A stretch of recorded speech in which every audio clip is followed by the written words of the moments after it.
Hi, everybody, and welcome to Unified, a podcast feed from First Church Belmont Unitarian Universalist. We'll be sharing sermons and stories, especially thematic content made new every week.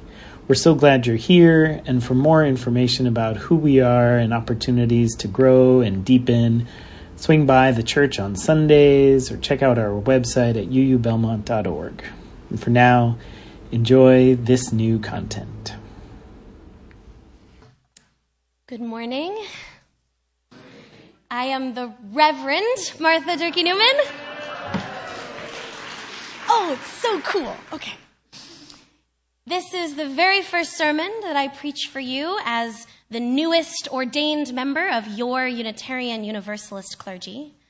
This is the first time that I wear this stole from this pulpit and use this title. And I couldn't be more thrilled to be here before you to deliver the high and holy spiritual message that headlights are too bright these days. So, at the risk of sounding a little like a curmudgeon, instead of the spiritual leader of the faith to which you good people have ordained me, I will say, over the past few years, I have increasingly been noticing the brightness of car headlights. Mostly, I have squinted and brushed it off, lodging a small rumble with my traveling companions.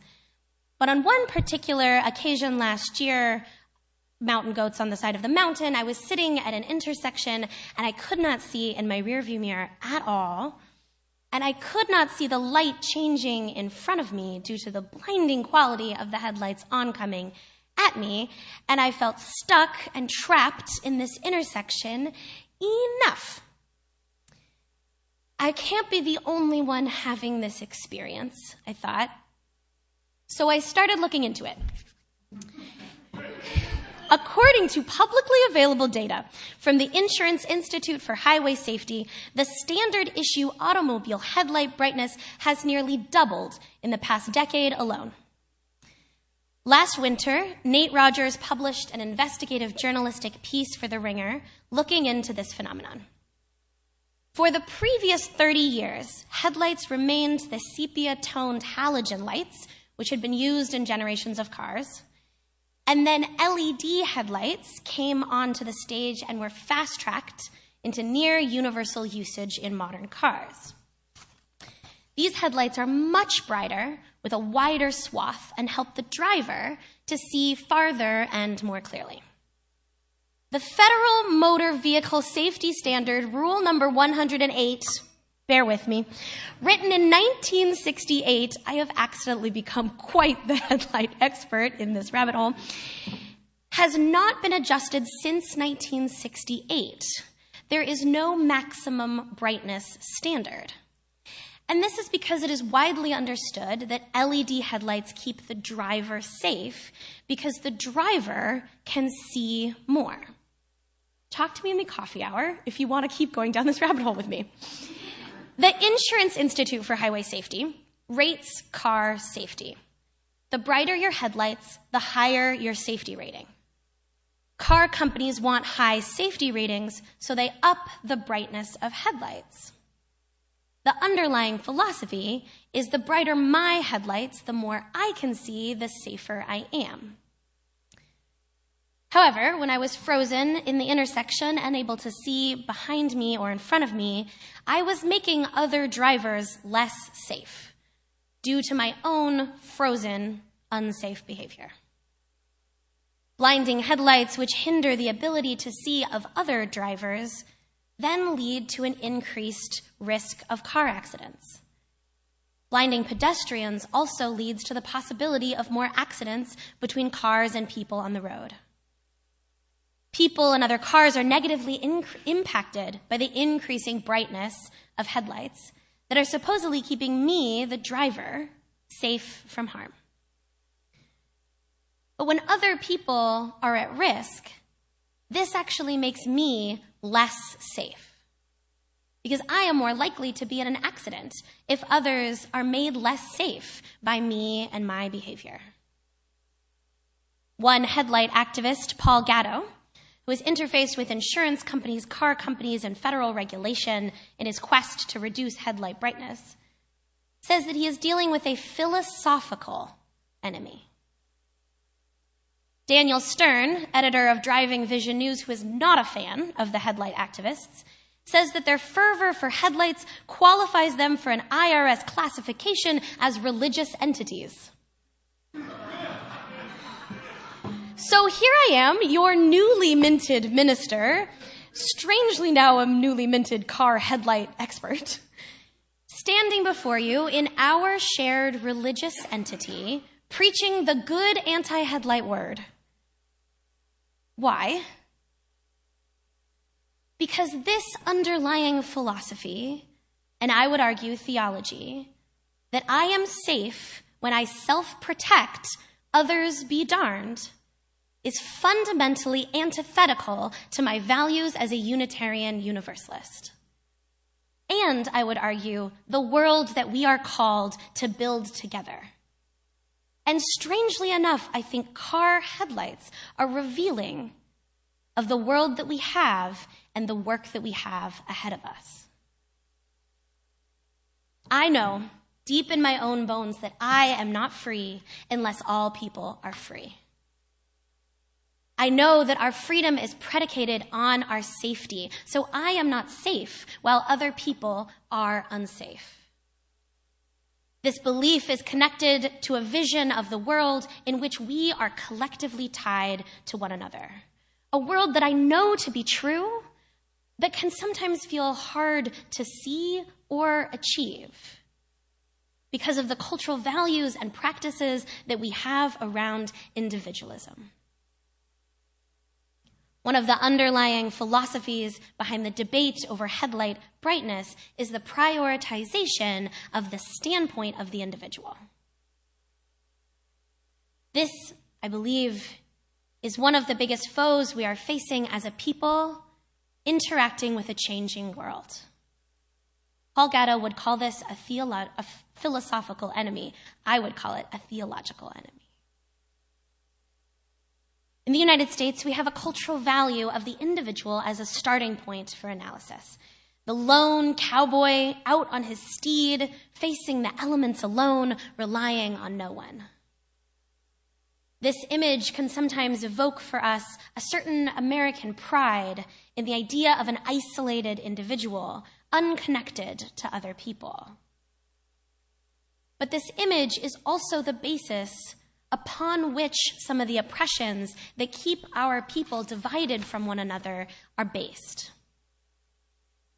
I have learned a lot about how these forms of oppression functions from abolitionist scholar and activist Mariama Kaba, one of my prophets. In her book, We Do This Till We Free Us, she writes, "Civil liberties and individual rights have different meanings for different groups of people." She describes the way that Black and brown communities have been criminalized.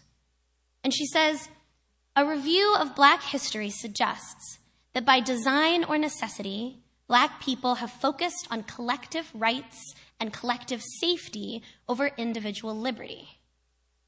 This makes sense in a society where we don't just assume individual Black guilt or suspicion. We are all guilty or we are all suspicious. And in that context, individual rights take a backseat to collective struggles for freedom. As a people, we have always known that it is impossible for us to exercise our individual rights within a context of more generalized social, political, and economic oppression." Reading her words unlocked an understanding for me. Being able to exercise one's individual sense of a right to personal safety and protection relies on the assumption that you alone can keep yourself safe and the fate of other people, pedestrians, drivers, members of your human family does not impact you. This sometimes feels true. I can keep myself safe alone. But it is not true. We are not isolated, rugged cowboys on our horses alone. Our fates are inexplicably and deeply bound together. Our safety is only collectively held. When Black and brown bodies are collectively criminalized, then more violence happens against them. Then all of us live in a society with more violence, and therefore all of us are less safe.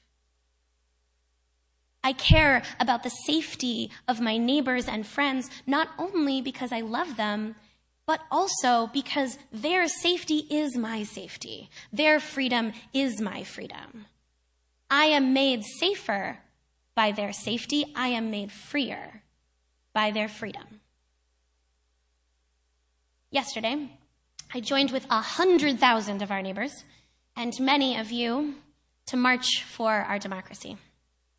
I carried a sign for Rumeysa Öztürk, a tough student who was recently kidnapped off the streets by ICE while walking to iftar dinner. I saw another sign that said, "If Rumeysa isn't safe, none of us are." We rose up collectively together for a notion that her freedom is ours too, that we want to live in a society where the forces of state violence take their hands off of our neighbors, so we are all made more safe. I was ordained last Saturday, and the UUA Vice President Carrie McDonald said, "There is no being a Unitarian Universalist alone. We only do this together." Which is why it is a remarkable and countercultural thing to be a part of. A remarkable and countercultural belief to hold that we are better, stronger, healthier, safer together, all of us.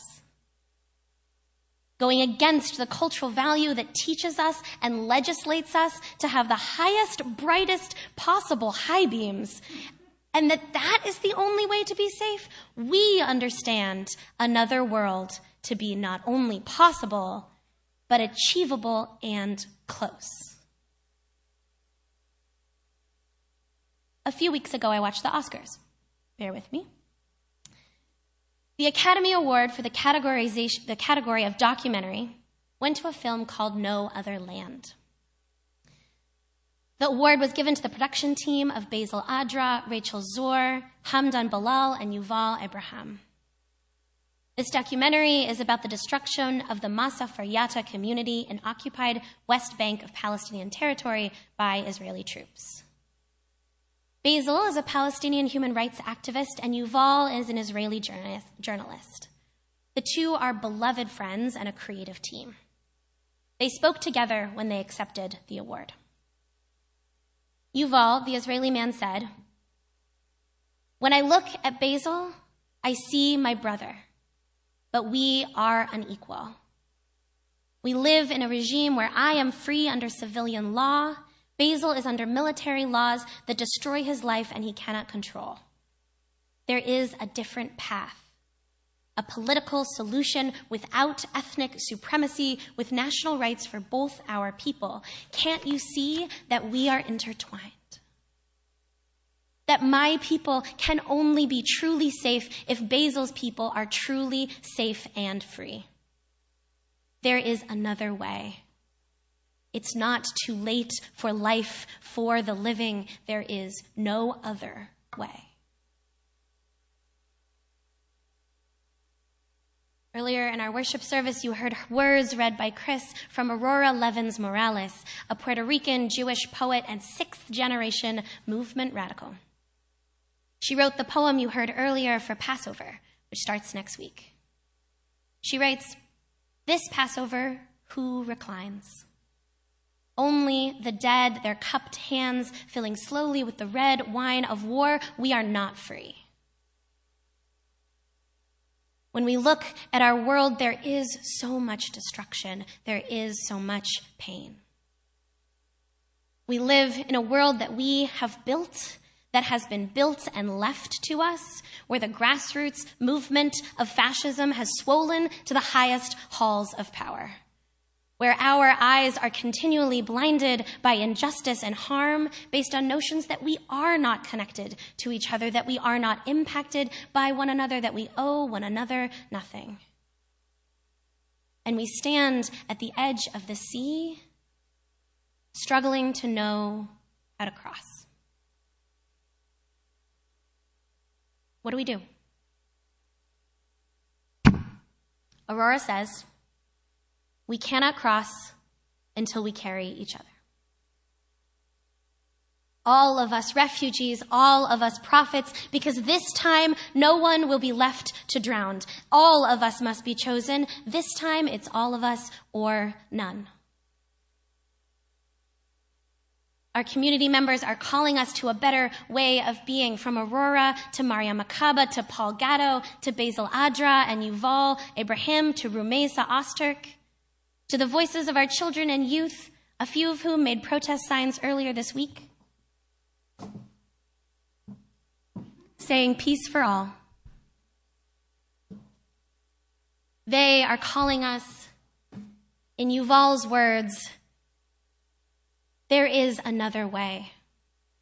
It is not too late for life, for the living. There is no other way. This time, it's all of us or none. And we know the way. In my long journey to become a headlight brightness scholar, Unitarian Universalist minister, I have learned a lot about collective safety. I have learned about new innovations such as adaptive driving beam technology, which has the potential to automatically dim headlights. I have also learned that my fate is so fundamentally tied to yours.